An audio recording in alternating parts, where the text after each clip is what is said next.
Hey everyone, welcome back to the It's a Mind Game podcast. My name is Jade and I'm a personal trainer and mindset coach specializing in HA recovery and disordered eating behaviors. And today I'm so excited and overjoyed as always to be welcoming back the wonderful Jacqueline Byrne, who is a psychotherapist who specializes in eating disorder recovery and body image. And today we're here with a really juicy topic. But to begin with, welcome Jacqueline. Thank you so much, Jade. It's a joy, as always, to see you and to be back with this beautiful community. And I'm very excited about this topic today as well. Yeah, I feel like our monthly get-togethers have started to become a routine of some of the listeners, because now if I put out a little guess who I'm working with today or guess who I'm interviewing today, they'll be like, is it Jacqueline? Is it Jacqueline? I'm like, yes, it is. So let's dive in, because this topic I know comes up all of the time with clients, and it's a big one. And that is the idea of knowing that you need to recover, but feeling so much resistance towards it that it completely just feels impossible. And it could be coming from the idea that I need to restore my eating behaviors because I'm sick, I'm severely underweight, my health is being damaged by this. It could be from the perspective of, I really want to have children, and shouldn't that be enough for me to want to change because I really want to be a mum? Or even I have other women who are experiencing other symptoms that could be related to hair loss. It could be related to acne, severe bloating and gut issues that they have been diagnosed and know that it's related to their eating behaviors. And again, it's something they so desperately want to resolve, but it just feels like, but I just can't do that. Where do we begin with these two really intense emotions behind one, really, really wanting an outcome, but also really feeling like our feet are just set in concrete? That's a good visceral description of it. It can really feel like that. My short answer, which I'll elaborate on, is with tenderness, with much tenderness and curiosity, because that very picture that you painted of being in opposition to ourselves demonstrates very well just how complicated we are as people, and how many parts of us exist, and what a myriad of selves are in all of ourselves, that while we think we know what we want, there might be other components that have a lot of hesitation or outwardly disagree with that. And I'd like to explain that a bit further. So we have this idea of parts work or parts of ourselves is something that's increasingly coming into the lexicon of mental health, and is influenced by a few different modalities, and be happy to talk about that if you're interested in the technicalities behind it. But really, philosophically, all that's important to gauge is that we don't necessarily know what all of us believes and how all of us feels. We all have a dominant personality, maybe a couple of versions of that personality, like who I would describe Jade as, who your good friends would know you as. There'd be a consistency with that feedback, with how you show up, and your values and the things we notice in you are all true. But then we have these other parts of ourselves that we essentially have hidden away. And the way that this happens, and this is true for every human, it's not just those of us that have experienced trauma or those of us that have found ourselves in an eating disorder, but whatever our life experience was, it's never perfect. However great our childhood was, it's never perfect. And inevitably, there are moments where our needs couldn't be met, where resources weren't robust enough, where parents were distracted, where caregivers were unavailable. And it creates these little fractures of, if we can't rely on the world, if we're not being seen and heard and met in the world, there's like a little fracture that happens within ourselves. And if that wasn't severe, then it's just something we kind of put a psychological band-aid over and we keep going, because we're driven as humans to survive. We've all come from a line that was successful enough at survival to procreate, and we've had those genes inherited to really highly prioritize just surviving. But it isn't our default to thrive. It isn't our default to seek out, how do I reach my full potential? How do I challenge what is limiting me to expand into as much as I can be? Because from an evolutionary perspective, that risk probably isn't worth it. If you're in the middle of the savannas, fending for your life, optimizing your potential is a pretty risky concept. It's not something that you want to prioritize. Getting through the day, getting basic needs met, surviving to face tomorrow is what the priority is. So these fragmented moments, we might make a belief about or a decision about, like, oh, mum attended to my sibling then instead of me, because maybe I'm not as lovable. And maybe that makes sense to the 3-year-old brain that has that concept, or the 5-year-old brain that feels left out at school and says, it must be because I'm not good enough. That's why they didn't choose me to play today. And we run with that belief. We don't even really notice that we've created it. We just run with that assumption. And we collect these fragments or these moments of deviation from the development of our core personality. And again, if these aren't severe, if they are, it's looks a little bit different. But if they're not severe, then we keep presenting in the world as pretty highly functioning. We can meet the criteria of ticking off our ongoing developmental needs. But when we're under high stress and when we're looking at change, which again, from a primitive perspective is a very risky thing to do, why not just keep doing what you've been doing that's allowed you to live this long? That's pretty good data to run off. If you've survived this long doing what you're doing, why not keep doing it? And so we're geared to continue in that momentum. But from wanting growth for ourselves, continuing to do what we've done is going to be quite limiting. So there positions this conflict of ways of understanding what our best interest is, and therein lies the rub of why it becomes so difficult when those two parts of ourselves are in truth many parts of ourselves at variations of both parties disagree about the cost versus benefits of change. So that if we do believe inherently, maybe I'm really not very strong, or maybe ultimately I'm not very lovable, and it might not even be that we think these words. This is where it can be really confusing, because listeners might be thinking, I don't think that. I'm confident, I feel so worthy, like I don't think that. And I can't say whether you do or not, but I do know it's possible that a part of ourselves holds that belief, even though our present self doesn't agree with it, because we're using different knowledge bases. And just something else that's really important to offer within this framework is that those deviations or parts of self that get stuck stay at that developmental level, which explains a lot as well. It's why when we're in regressive behavior, maybe we're fighting with our partner, we've been triggered by something, we're in the behavior of an eating disorder. Of course, our logical self knows that that's not productive, that there might be a voice as we're saying something that's kind of unfair and inflammatory towards our partner.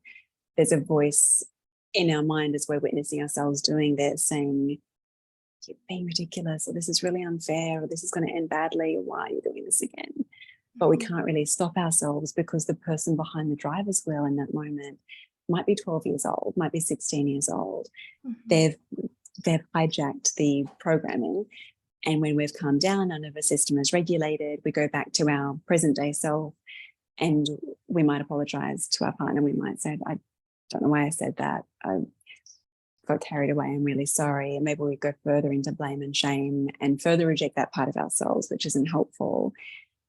But it's not fair to expect those parts of ourselves to show up and be able to bring in the understanding that the rest of us has.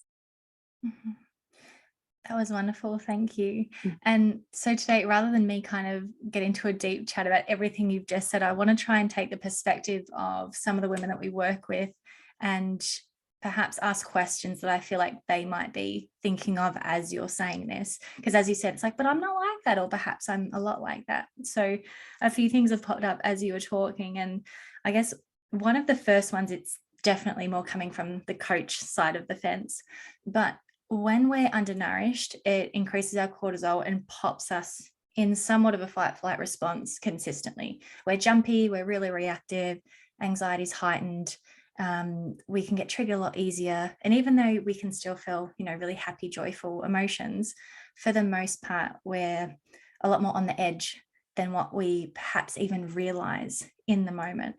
So when we're talking about our 3-year-old self, our 12-year-old self, our 16 or 20-year-old self hijacking the car, is it more of a conscious sort of negotiation needed when you're in somewhat of a fight-flight response in order to get control of the steering wheel again? Because I'm just thinking of, given the risk of the decisions we're about to make, because that's what it feels like.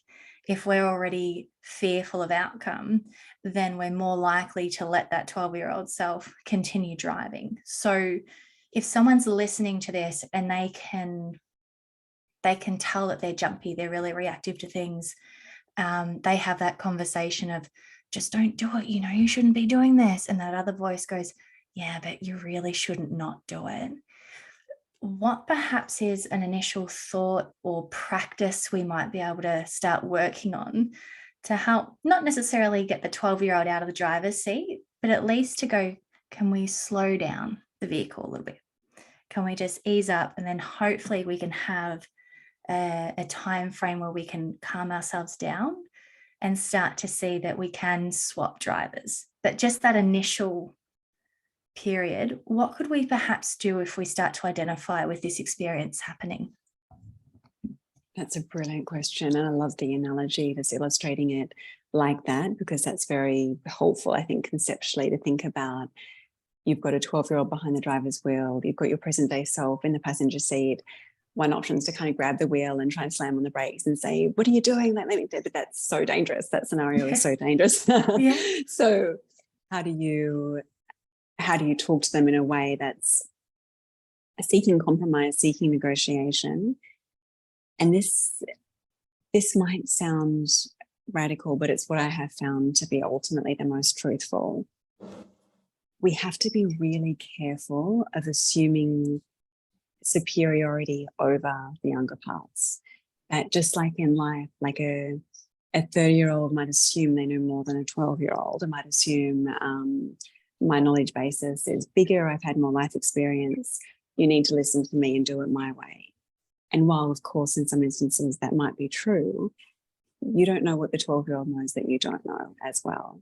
Mm-hmm. And so going as slow as our slowest part is crucial for readiness for change. There is no white knuckling and pushing through it that's going to be sustainable. So what I would suggest is a process of reconciliation with these parts. And you don't need to know how old they are. You don't actually need to know where that moment of deviation was. You can have a guess and kind of work with that. You can feel into, what does this kind of resistance feel like in my body versus that kind of resistance feel like in my body, and start to sort of sense a portfolio of the types of ways that might show up. But as you respond to them, when I said earlier with being tender and being curious, that is the dissolution liquid that you can bring to the situation that will create more flexibility, that will create more movement, that ultimately it's not about getting rid of these parts, like getting rid of the parts of you that are scared and resistant. It's just about being able to communicate with them. Mm-hmm. And that includes being genuinely open to their perspective. Because while in recovery for eating disorders, we often talk about the eating disorder self and the healthy self, there's the assumption that the eating disorder is wrong and the healthy self is right. The eating disorder says that don't do it. If the healthy self says do that, then you do it. But when we start to unpack this and what this looks like more spherically, it does get a little bit more complicated, because you might think, and you and I have had conversations to this end, you might have thought that it was your healthy self. It turns out it was an eating disorder part being really sneaky, or it turns out it was a different type of trauma showing up, or you thought you might have thought it was depression saying don't go and exercise, so that it was a good idea to go and exercise. But then in hindsight, oh, actually that was the eating disorder saying you can't rest, you can't slow down, and it might have been more helpful to do so, or vice versa. Mm-hmm. So there's a lot of value in being really open to what might be going on, that there's more than meets the eye, and that what we're assuming the outcome should be, being able to just put that on the table as a placeholder rather than an assumption can be really useful. So I would want to do a process like, and you could do this as a visualization, you could do this with journaling, ideally do this with a coach or therapist to have a bit more support and guidance through it, to inquire, what is that she's feeling? What does that feel like? Not so much the content of you should do this behavior or not do that behavior, but what is the process she's going through to maybe get to that conclusion? What's behind the thoughts, the detail, the outcomes of that process? And what does she need to feel safe? What does she want you to know? And then maybe you could offer comfort, you could offer support, you could tell her that you're listening and that you're open.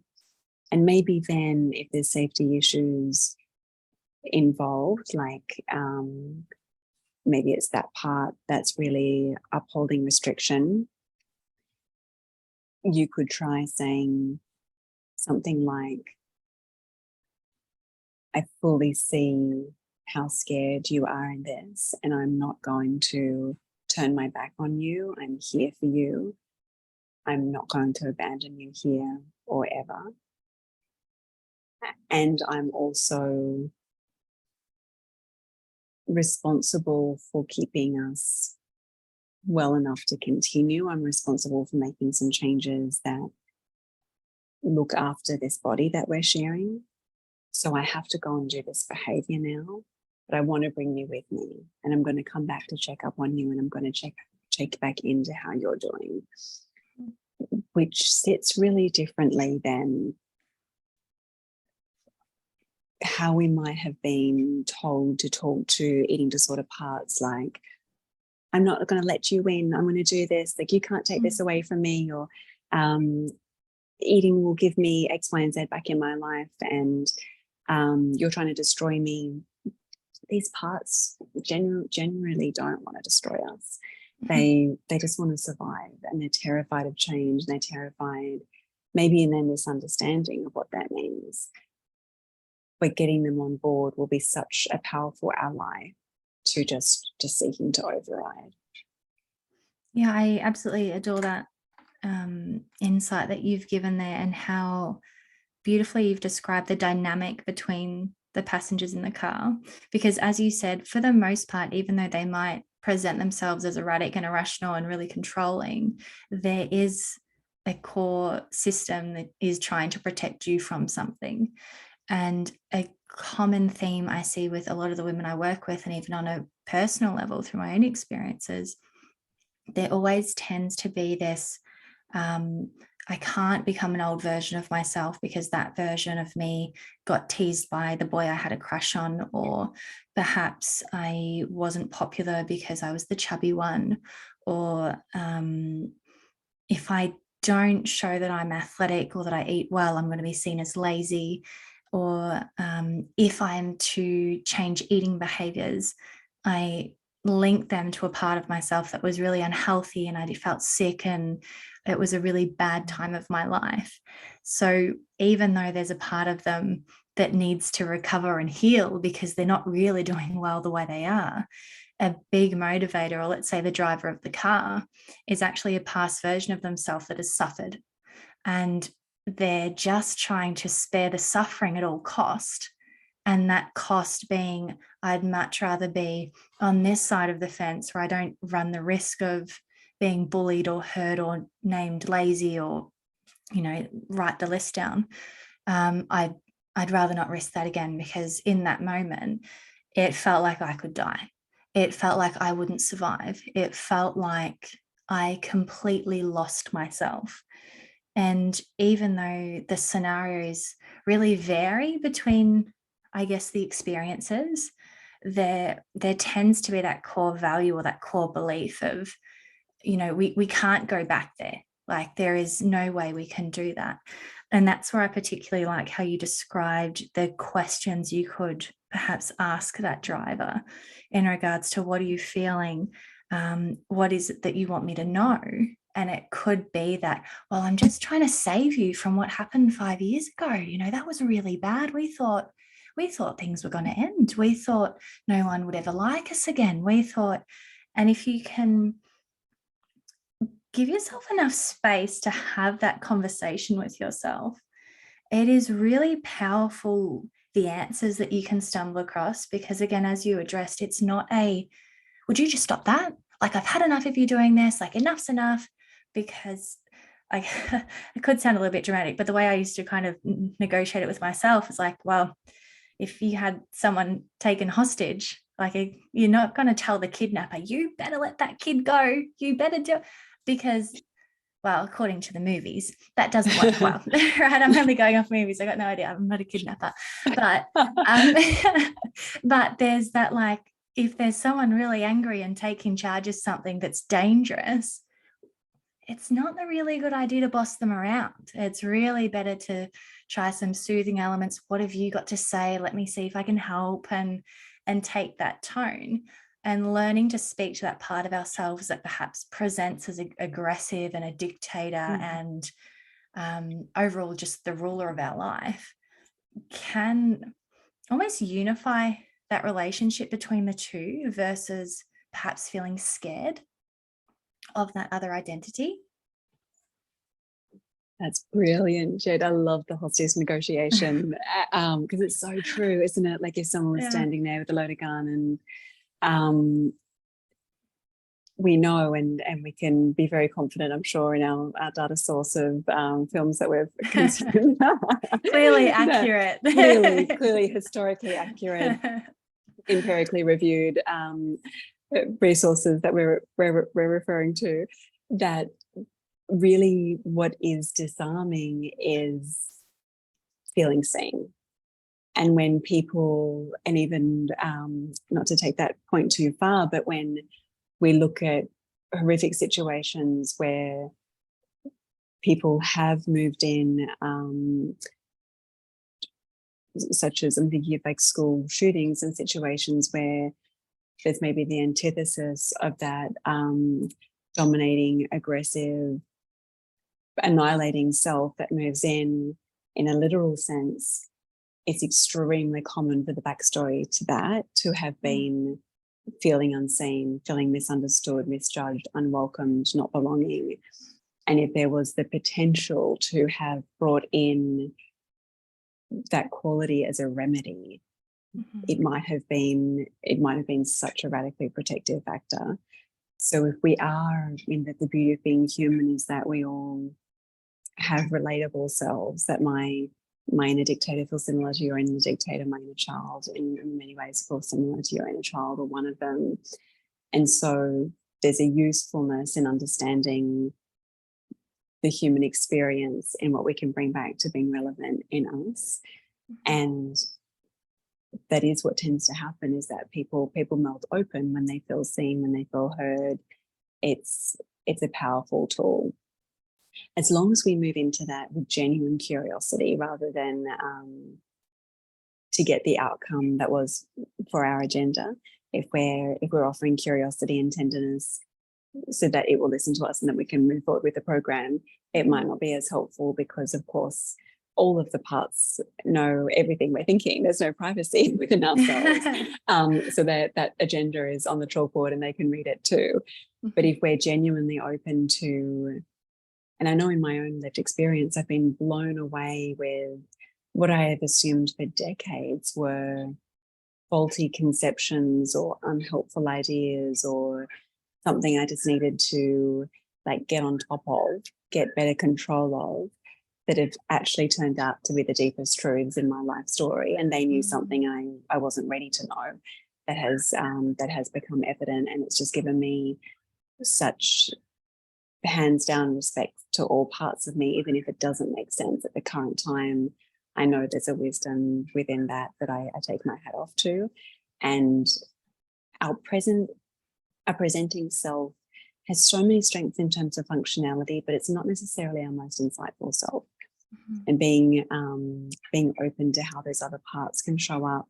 And sometimes they're really like they're dictator-like, but sometimes they're quite numb, or they're like a little child that won't talk to you. They've crawled onto the bed and they're not talking to anyone. And they can be really hard to connect with.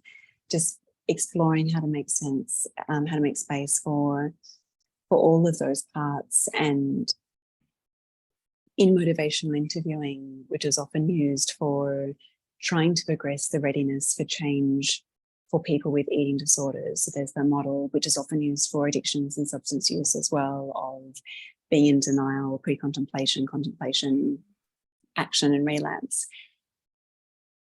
To move from one stage to another stage, a technique called motivational interviewing is often used, where we just explore on paper, what are the pros of staying like this? What are the cons of staying like this? What are the pros of getting better? What are the cons of getting better?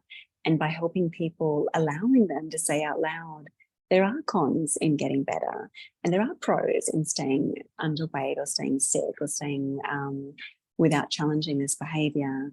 It allows those parts to be heard, rather than, often when we're trying to motivate someone for change, especially when it's something as scary as suffering an eating disorder, loved ones can be terrified to have that conversation because they feel like, well, you're already too convinced to be unwell. Don't give that any more airtime. Like, you just need to be pummeled with reasons why it's better to move forward and get better and do.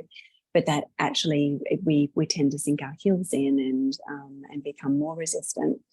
There's an expression of roll with the resistance, which I always think of almost like a martial arts idea with that, where you, rather than trying to go head on to the force of the resistance and overwhelm it, if you actually allow the resistance to flow through and work with it, and be willing to use the force field of that energy to cycle out and perhaps be redirected in another way, it again is much more sustainable. And sustainability is an important thing when it comes to recovery. Yeah, one thing that I guess keeps coming up into my mind, and then I've got one more question about from a client perspective. But the first one was just because we hear so much about exposure therapy, especially when it comes to fear foods. And it is a wonderful process. Like for some of the women that I work with, the simplest of things could start with just visualizing going to a cafe, ordering the croissant that you've been dying to have, but you just can't bring yourself to. So it's not even actually consuming it. It's not even going to the cafe. It's like the most looking through a magazine and just looking at some recipes and just familiarizing yourself with sometimes just the look of a food, because that can be enough to make us race. And then very slowly chipping away at exposure until, each one just feels okay. But I guess the power of that method, because, it's so commonly spoken about, is that you still need that negotiation with, look, here's why I'm doing this.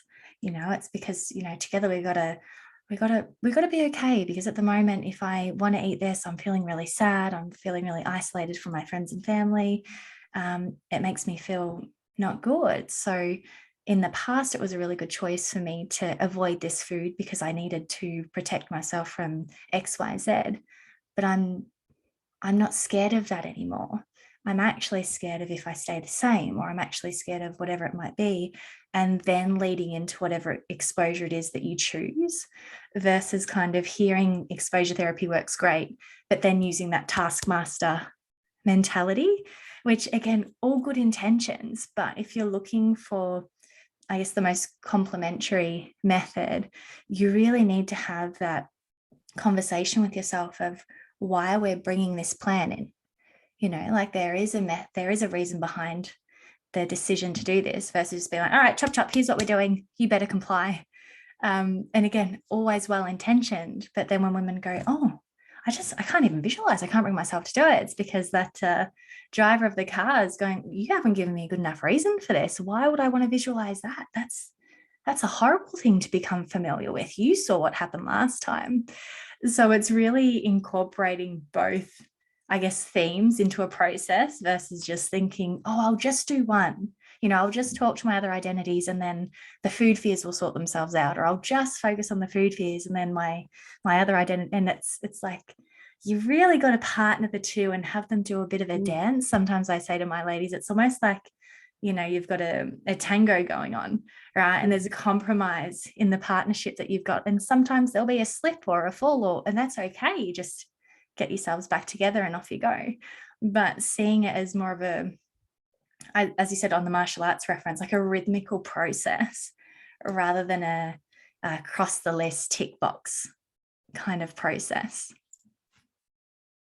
I love that you've brought that up too, because I think what a process like that does, that they absolutely work hand in hand rather than be in opposition, because even an exposure process, to me, what that's really doing is facilitating getting to know different parts of you, because as much as we're spoken to the more resistant parts, we also have parts of us that are increasingly competent and desiring expansion and wanting more for ourselves. And similarly, they can get shut down and they can get put on reserve. And sometimes exploring what we do want and talking about quality of life factors and like maybe what we dream for ourselves for life to be like in 5 years' time actually helps us connect with the parts of ourselves that are developing their way there already, so that we are bringing in, we're not just getting to know the younger parts, but we're getting to know almost the future parts, like the parts of us that could most effectively establish the life we're most interested in living going forward. So looking at that croissant in the magazine, thinking about it, reading recipes, imagining a life where food is joyful and fluid and easeful, is just titillating the part of us where the seed of that is already true and helping that come into fruition as well. Beautiful. And such a, I think, underrated practice to start with visualizations, especially when you've got that sort of perfectionist personality where you have to be all or nothing. It's like you can make some of these experiences so much more pleasant than what you may have ever experienced in the past. If, I guess, as you said at the very beginning, if you can go in with curiosity and tenderness versus your A-type personality that says like hardcore, this is boot camp, ED recovery, and it's not the kind of, I guess, healing that is the most helpful and I guess long-term most sustainable. If it's okay, I do have one more question if we can squeeze it in. And it's just coming from, again, the perspective of perhaps women that we work with. And it's that statement that, but if I wanted it enough, I should be able to lean in more.